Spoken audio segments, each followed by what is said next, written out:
Hello guys, before we start, there is mentioning of someone being dead, like rope, if you know what I get. So please, if you are uncomfortable or have suicidal thoughts, please do not listen to this. I beg of you, because I love and cherish you guys so much. But anyways, please do be careful listening to this. Can you extras get the hell out? After the party, Yin was ushered to her chambers. She was pretty sure it was already midnight. She was tired and set. Even earlier, when Uraraka did her best to keep her awake while she undressed her and changed her into her night clothes, it seemed the servant's efforts was in vain. Yin remained tired and was about to get ready to close her eyes, if not for the people currently inside her room. Bakugo is now beside her, sitting and glaring at people. They have decided to bid their king and queen goodnight. Yin was thankful they only decided to enter when she was done changing into her nightwear. She could not have another nor dozen people going through her privacy again. Yin cringed at the thought, and it almost made her more awkward. We are all happy to wish His and Her Majesty a good and a protective night, one of the noblemen said. His name is Kaminari Denki, if Yin could recall. You've done it. Now get the fuck out, Bakugo said, a bit pissed. The people then started filling out of the room. The ones to be the last to go out was Uraraka, who mouthed a good luck to Yin. The queen waved and mouthed good night.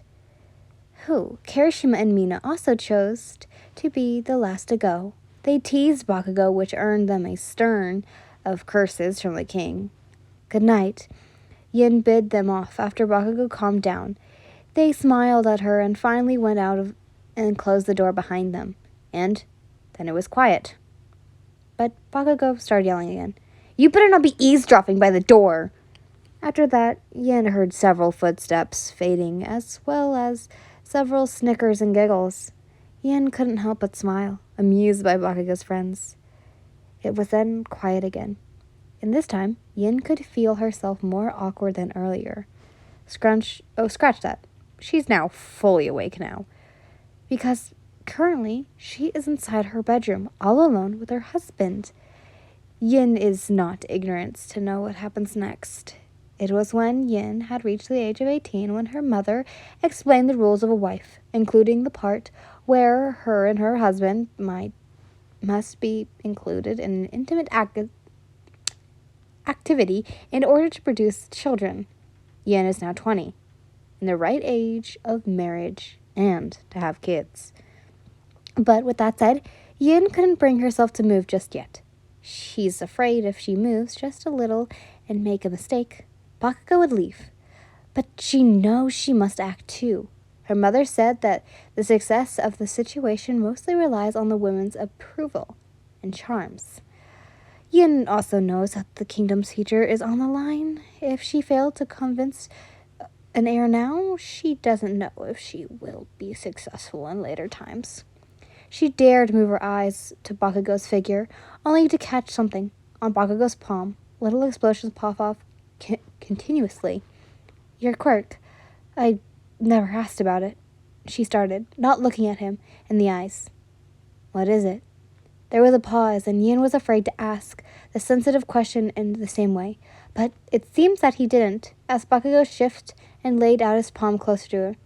My quirk allows me to secrete nitrogen like sweat from my palms. I can ignite it to make explosions. Yin hummed. It sounds like a very strong quirk. Damn right it is. Who do you think I am?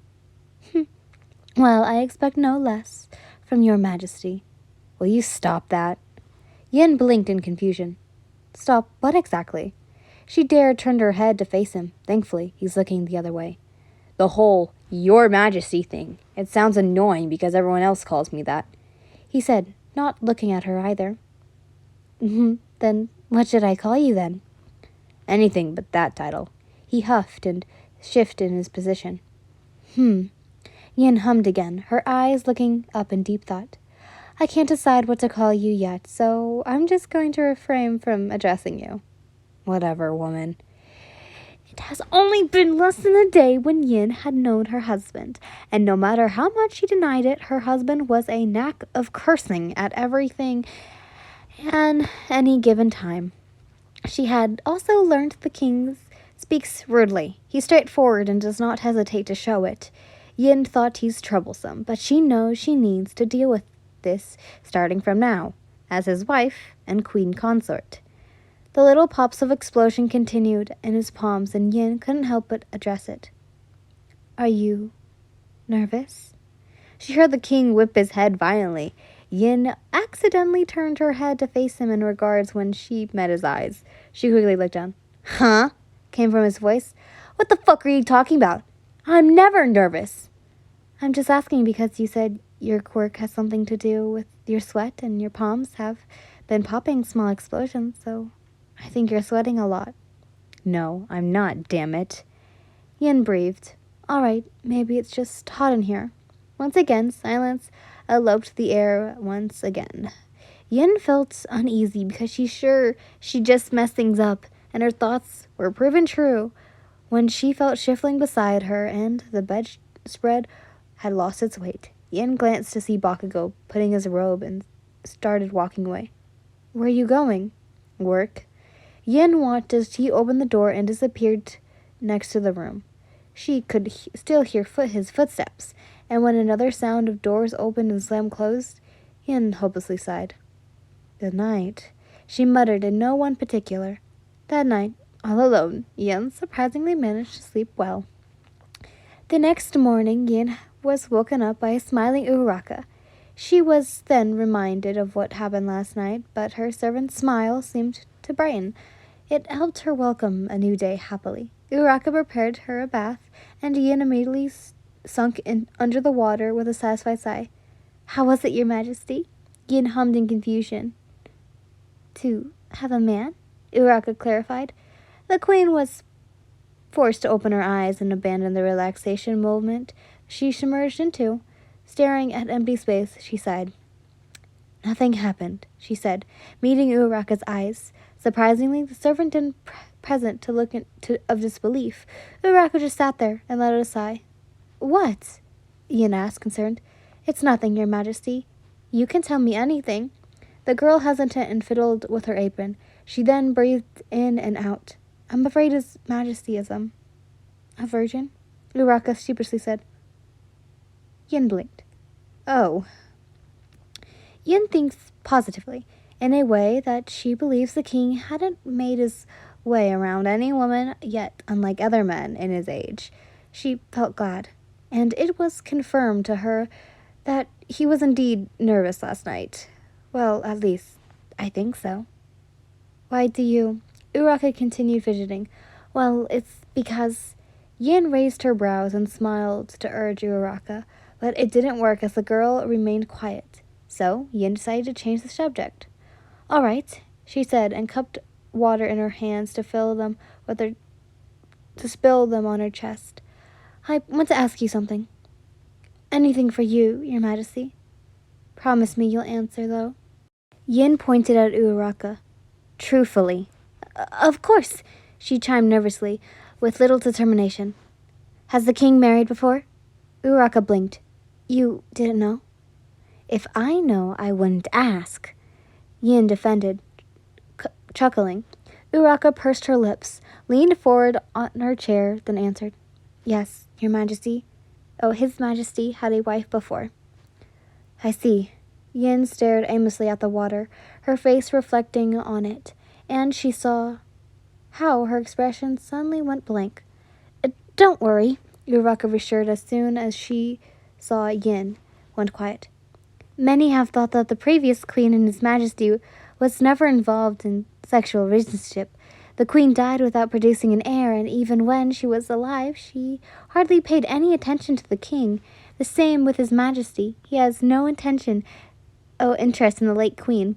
Rumors say that they hated each other. Well, actually, it's true. They really did hate each other. Yin smiled at her efforts to clean things up, But it wasn't the whole intimate relationship she was worried about, because now Yen's concerned of how the previous queen died. How did she die? See, she had her head chopped off. Dear Lord, for what crime? Treason? For what? Yin knew she was asking too many questions about her curiosity had gotten the better of her. For trying to kill the king in his sleep. Yin gasped. Unbelievable. Yes, the girl servant nodded. In the end, she was caught. You seem to know a lot, Uraraka. The servant smiled sadly. Well, before I became a servant, I was actually one of the ladies in waiting for the late queen. Now that was news to Yin. It intrigued. You're a noble, then? Yes, I am, your majesty. Then Uraraka shook her head. I was. My family were nobles. What happened to them? Yin asked.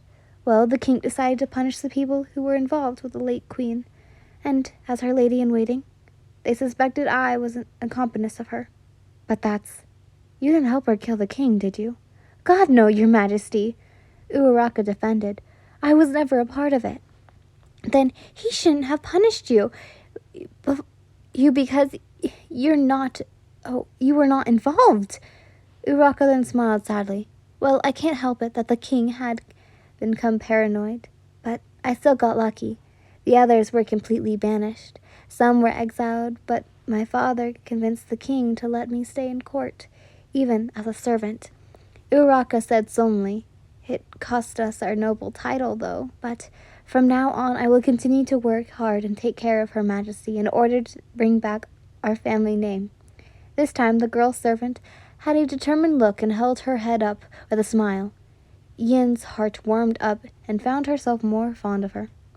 Let's go and change, your majesty. Right. As Yin was being assistant, her mind flew far, thinking of her duty as queen. Maybe it wouldn't be bad if her first duty is to help a hard-working servant claim her honor back. Sorry, holy moly.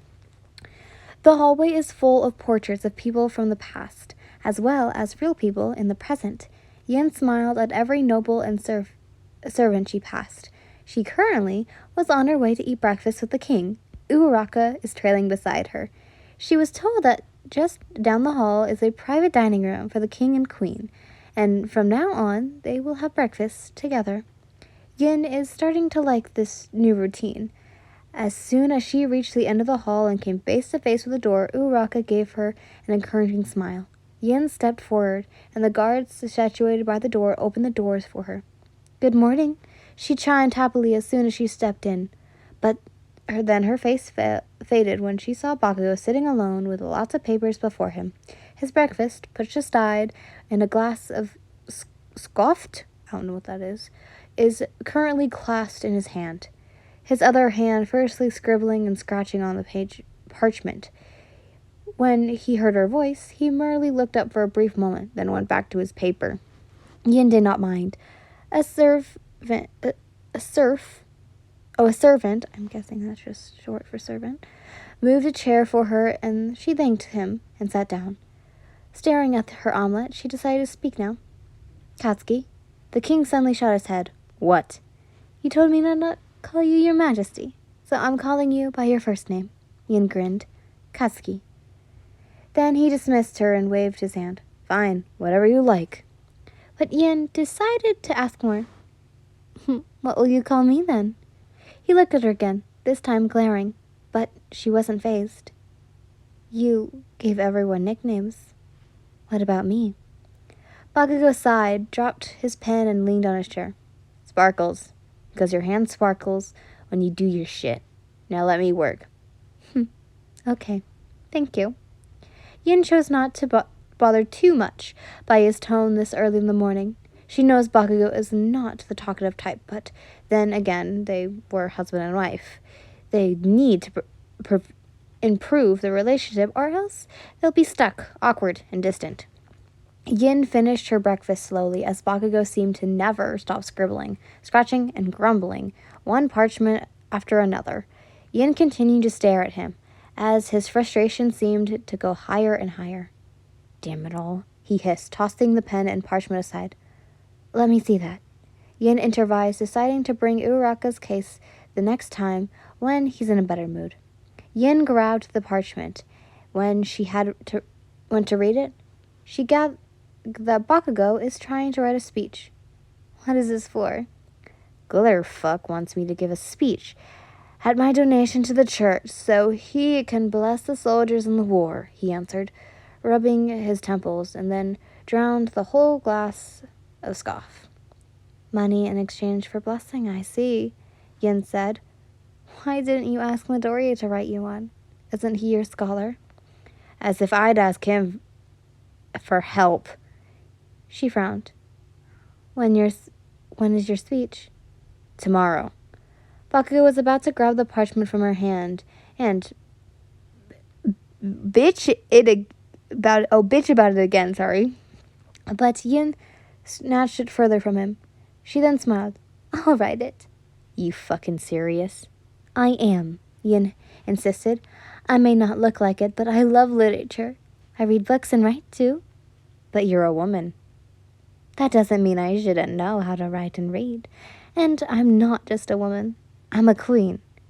The people need a capable queen who has something more than a pretty face, who used to display the crown. She then stood and made her way to him. I'll do this for you. Bakugo's eyes widened, and he looked dumbfounded by this news. And interaction with a woman. With a smile, Yin stood up and bid goodbye before she exited the dining room. Now remember, guys, this is like 17. I forgot when Queen Catherine was big. But it's olden time. Yin had just learned that one of her duties is to visit the town oftentimes. When the scholar, Izuku Midoriya, told her this, she immediately agreed and told him to arrange a carriage for her, as she will start now. She was able to work on Bakugo's speech before Midoriya even knocked on her chambers, but now she decided to continue working on the speech while waiting for the carriage. Not long after, a knock retorted. Uraraka answered, then showed a servant in. Your Majesty, your carriage is ready. With that, Uraraka damped Yin's cloak over her from the servant escort her outside. She had also asked for Midoriya to accompany her because, as a scholar, Yin thinks his knowledge of everything will help her familiarize the town. Soon Yin is boarding the carriage. Sitting in front of her is a nervous Midoriya, who is obviously shy from sharing a small space with the queen. But his dilemma would soon be over because the town was not that far. Yin is now surrounded by houses and shops. Just like the time she arrived here, many people started gathering around the streets and chasing after the carriage, calling Her Majesty's name. Yin smiled and waved. Eventually, she was escorted outside the carriage to walk around the town, Midoriya by her side while the royal guards followed behind. So far, Yin had been enjoying her visit, as everyone seemed to be living happily. When Yin turned a corner, she saw the town's plaza. However, instead of tall trees and blooming flowers, all Yin saw were people. Lots of people gathering at the center of the plaza. What's happening? She asked Midoriya, who went stiff beside her. That, Your Majesty, is where public executions happen. Yin's eyes widened in horror, and when she glanced back at the crowd, she could now see the gallows. The crowd started whispering in fear. There's a hint of screaming and crying, probably from the family of the people who'd been hung. She remained frozen in her spot, even when Midoriya started talking beside her, saying something about leaving to get to the carriage. However, Yin could not listen. She was far too distracted by the convict being dragged to the gallows. She watched as someone tied a rope around their necks. She watched until a man pulled a lever and the platform they stepped on suddenly loosened and flipped down, and they were now left hanging in agony. Her distance from the gallows did not matter when she heard the loud cries of the families, and the faces of the supposed criminals showed agony as they continued to struggle, and the next thing they were blue, with their mouths hanging open as they were choked to death. Yin was snapped out of it. She nearly collapsed, but managed to grab onto Midoriya. Said man gently led her to the carriage, where he helped her inside and told the coachman to go. The queen is now staring into empty space. Even with Midoriya just in front of her, in close proximity, she couldn't meet his eyes. All of a sudden, a tear left Yin's eyes, and it was followed by another, then another, and so on. I'm so sorry, Your Majesty. No, Yin shakily replied. It's not your fault. It's her fault for staying and watching.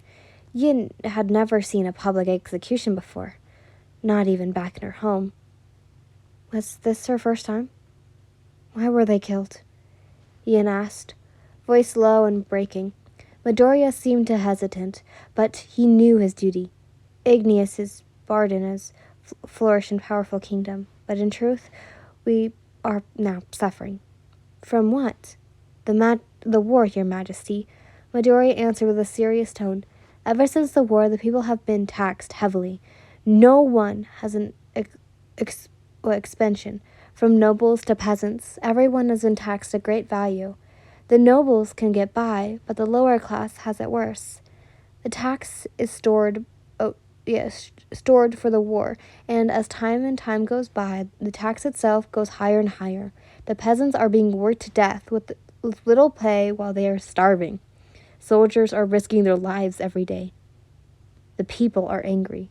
So this continues. There's highly probability they will revolt. Midoriya nodded. Yes, but it was made sure that a revulsion would never happen, so everyone is down to expose those who revolt both in the open and secret. And those who were caught are punished by death for threatening the crown. And this was all done by... Yin couldn't even finish her sentence, let alone utter his name. So Midoriya finished it for her. His Majesty, the King.